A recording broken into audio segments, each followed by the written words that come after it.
హిల్టు పాలసీతో కాంగ్రెస్ నిరసిస్తూ పారిశ్రామిక వాడల్లో బీఆర్ఎస్ బృందాలు క్షేత్రస్థాయిలో పర్యటిస్తున్నాయి. క్లస్టర్ 4లోని జీడిమెట్ల, కూకట్పల్లి ప్రాంతాల్లో బీఆర్ఎస్ వర్కింగ్ ప్రెసిడెంట్ కేటీఆర్ పర్యటించారు.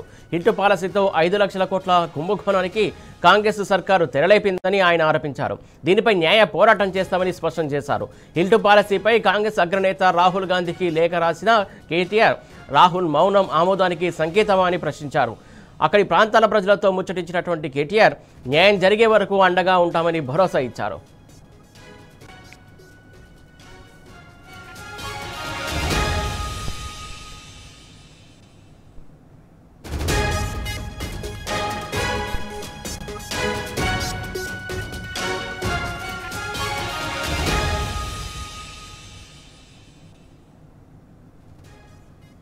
ఇక హిల్టు పాలసీపై బీఆర్ఎస్ పోరుబాట కొనసాగుతున్నది.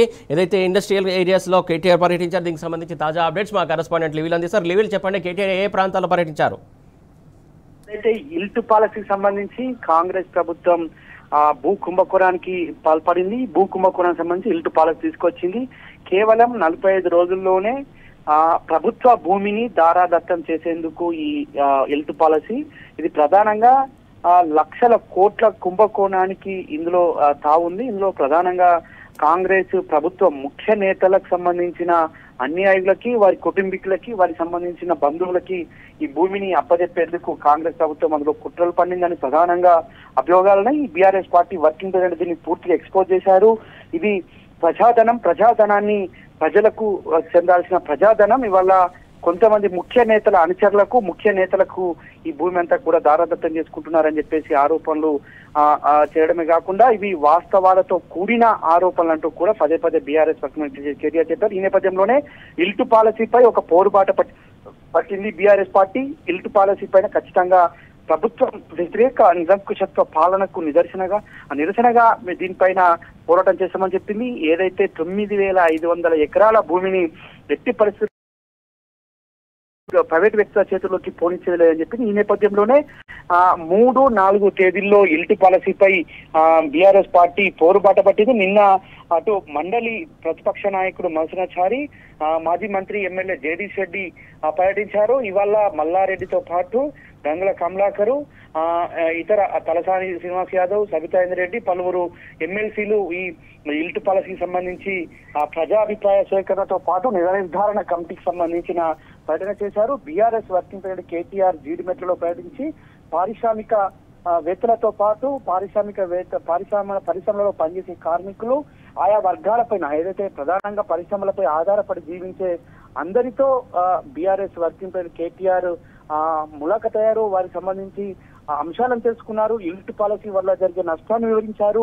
చాలా మంది కార్మికులు సైతం వారు ఏదైతే ప్రభుత్వం చేస్తున్న మోసాలను, ప్రభుత్వం చేస్తున్న కుట్రలను వివరించి చెప్పారు. ఇవాళ మేము ప్రత్యక్షంగా పరోక్షంగా దాదాపు లక్షల మందిని జీవనోపాధి చేస్తున్నాం, కానీ వాళ్ళ ప్రభుత్వం ఈ విధంగా చేయడం నిరక్షత్వానికి నిదర్శనమని చెప్పారు. ఖచ్చితంగా ఎట్టి పరిస్థితుల్లో ఈ ప్రభుత్వ భూమిని ప్రైవేట్ వ్యక్తులకు నిజ నిర్ధారణ కమిటీలో భాగంగా ముఖ్యంగా అక్కడ ధర నిర్ధారణకు సంబంధించి కూడా డీటెయిల్స్ కూడా సేకరించినట్టు తెలిసింది. దానికి సంబంధించి డీటెయిల్స్ ఉన్నాయా?